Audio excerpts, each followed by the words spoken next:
ഇത് ഞങ്ങൾ ഏറ്റുമാനൂർ യാത്ര ചെയ്ത് ഞങ്ങൾ തിരുവനന്തപുരത്തിന് പോകുന്ന വഴി കയറിയതാട്ടോ. നല്ല രസമുള്ള ഒരു സ്ഥലമാണ് ഏറ്റുമാനൂരാണിത്. കുറേ ഇങ്ങനെ കൂൾ ബാർ പോലെ ചായയും കോഫിയും എല്ലാ ഫുഡും കിട്ടുന്ന സ്ഥലമാണ്. ഒത്തിരി ആൾക്കാരൊക്കെ വന്നിട്ടുണ്ട്. ഹാങ് ഔട്ട് മാറാൻ വേണ്ടിയിട്ട് പാട്ട് പാടുന്ന സ്ഥലമുണ്ട്. നമുക്ക് വേണമെങ്കിൽ ഡാൻസ് കളിക്കാം, എന്ത് വേണമെങ്കിലും ചെയ്യാം.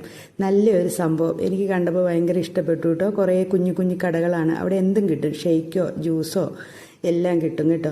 അപ്പം അവിടെ കുറച്ചു നേരം കയറിയിരുന്നു. എനിക്ക് അതിൻ്റെ പ്രത്യേകതയായി തോന്നിയത് നമ്മുടെ ഈ ഉപേക്ഷിക്കപ്പെടുന്ന വീപ്പകൾ, ടയറുകൾ, അതുപോലെ ഉപേക്ഷിച്ച പണ്ടത്തെ ചേത്തക്ക് പോലത്തെ സ്കൂട്ടർ അങ്ങനെയൊക്കെ വെച്ചാണ് ഇവർ ബെഞ്ചും മേശയും കസേരയും ഒക്കെ ഉണ്ടാക്കി വെച്ചേക്കുന്നത് കേട്ടോ. അപ്പം അതൊക്കെ കണ്ടിച്ച് പെറുക്കിയൊക്കെയാണ്. അപ്പം അതും നല്ല രസം തോന്നി. വലിയ മുടക്കൊന്നുമില്ലാത്ത രീതിയിൽ എനിക്ക് തോന്നിയത്. അപ്പം നമുക്ക് സാധാരണക്കാർക്കൊക്കെ ഇങ്ങനെയൊക്കെ ഓരോ സ്ഥാപനങ്ങൾ തുടങ്ങുകയാണെങ്കിൽ ഉണ്ടല്ലോ നല്ല ചിലവും കിട്ടൂല്ലേ. ഞാനപ്പോൾ എൻ്റെ മനസ്സിലിങ്ങനെ ഓർത്തു. കാരണം വീപ്പയൊക്കെ കണ്ടിച്ചിട്ട് അത് സീറ്റാക്കി എടുത്തേക്കുന്നു.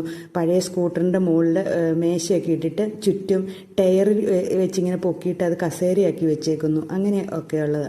അപ്പം ഞങ്ങൾ കുറേ നേരം ഒരു 1.25 മണിക്കൂറോളം അവിടെ ഇരുന്നു. മോനൊരു ഷേക്ക് കഴിച്ചു, ഞാനൊരു ജ്യൂസ് കുടിച്ചു. ചേട്ടനൊന്നും കഴിച്ചില്ല. ഞങ്ങളിതൊക്കെ കണ്ടിട്ട് നല്ല രസമായിരുന്നു കേട്ടോ. ആ പയ്യനാണെങ്കിൽ നന്നായിട്ട് പാട്ട് പാടുന്നത്. ഇനിയിപ്പം പാട്ടെങ്ങാനും കോപ്പിറൈറ്റ് അടിച്ചെങ്കിലോ എന്ന് ഓർത്തുകൊണ്ടാണ് ഞാൻ ഈ പാട്ട് ചേർക്കാതിരുന്നത്. അപ്പം നന്നായിട്ടൊരു പയ്യൻ നിന്ന് അവിടെ പാട്ട് പാടുന്നുണ്ട്. ആൾക്കാരവിടെ കൂടെ നിന്ന് പാടുന്നുണ്ട്. താഴെയൊക്കെ ഇരുന്ന ആൾക്കാരെ അതിനെ സപ്പോർട്ട് ചെയ്യുന്നത് കേൾക്കാം. അപ്പം നല്ല രസമായിരുന്നു കേട്ടോ. ഇത് ഏറ്റുമാനൂർ